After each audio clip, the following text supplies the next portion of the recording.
السلام عليكم ورحمة الله وبركاته. أعوذ بالله من الشيطان الرجيم. بسم الله الرحمن الرحيم.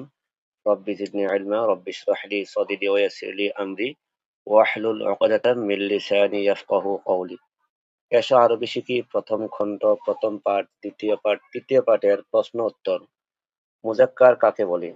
পুরুষবাচক শব্দকে মুজাক্কার বলে। মুআন্নাস কাকে বলে? মহিলাবাচক শব্দকে মুআন্নাস বলে। হাদিহি শব্দটি কোথায় ব্যবহৃত হয়? কাছের মুজাক্কারকে মুআন্নাসকে ইশারা করার জন্য হাদিহি শব্দটি ব্যবহৃত হয়। যালিকা শব্দটি কোথায় ব্যবহৃত হয়? দূরের মুজাক্কারকে ইশারা করার জন্য যালিকা শব্দটি ব্যবহৃত হয়। তিলকা মিস্তারাতুন, এই বাক্যটি তারকিব করো। তিলকা মুবতাদা, মিস্তারাতুন খবর, মুবতাদা খবর, আল জুমলাতুল ইসমিয়া। যালিকা মাদ্রাসাতুন, এই বাক্যটি সঠিক নয় কেন? যালিকা মুজাক্কার, মাদ্রাসাতুন মুআন্নাস। তাই আমরা জানি মুজাক্কারের পরে মুজাক্কার আসে, মুআন্নাসের পরে মুআন্নাস আসে।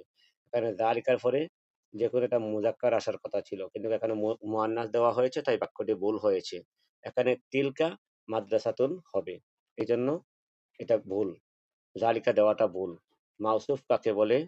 যে যার দুষ্গুণ বর্ণনা করা হয় তাকে মাউসুফ বলে। সিফাত কাকে বলে? যার দুষ্গুণ বর্ণনা করা হয় তাকে সিফাত বলে।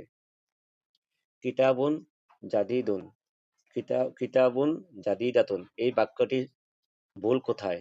কিতাবুনের পরে জাদিদুন হবে, এখানে দেওয়া হয়েছে জাদিজাতুন, তাই এখানে ভুল হয়েছে। মুজাক্কারের পরে মুজাক্কার হওয়ার কথা ছিল, এখানে মুজাক্কারের পরে মুআন্নাস দেওয়া হয়েছে, তাই বাক্যটি ভুল। যালিকা মিন্দিলুন ওয়াসিফুন, এই বাক্যটি তারকিব করো। যালিকা মুবতাদা, মিন্দিলুন মাউসুফ, ওয়াসিফুন সিফাত।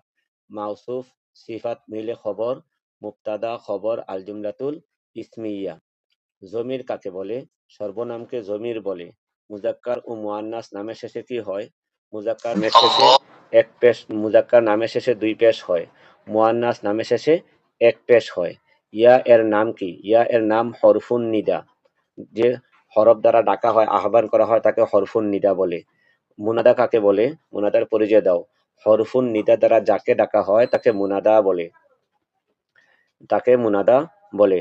মুনাদা শেষে সর্বদা কি হয়? মুনাদা শেষে সর্বদা এক পেশ হয়, মুনাদার শেষে সর্বদা এক পেশ হয়, যেমন ইয়া মাজিদু, ইয়া বিন্তু, ইয়া আয়েশাতু, ইয়া মাহমুদু, ইয়া তাজিরুন। বাক্যটি তারকিব করো, বাক্যটি তারকিব করো। ইয়া মুবতাদা, ইয়া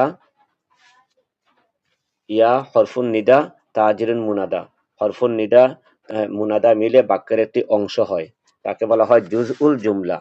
হরফুন নিদা মুনাদা মিলে বাক্যের একটি অংশ হয়, তাকে বলা হয় জুজউল জুমলা। হরফুল ইস্তেফহাম কোথায় ব্যবহৃত হয়? কিভাবে ব্যবহৃত হয়? হরফুল ইস্তেফহাম বাক্যের শুরুতে থাকে।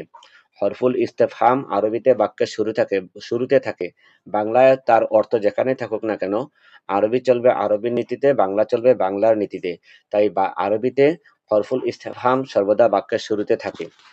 এগুলো আমরা মুখস্থ করে নিব, নিজেরা নিজেরা প্র্যাকটিস করব ইনশাআল্লাহ। মা তাওফিক ইল্লা বিল্লাহ।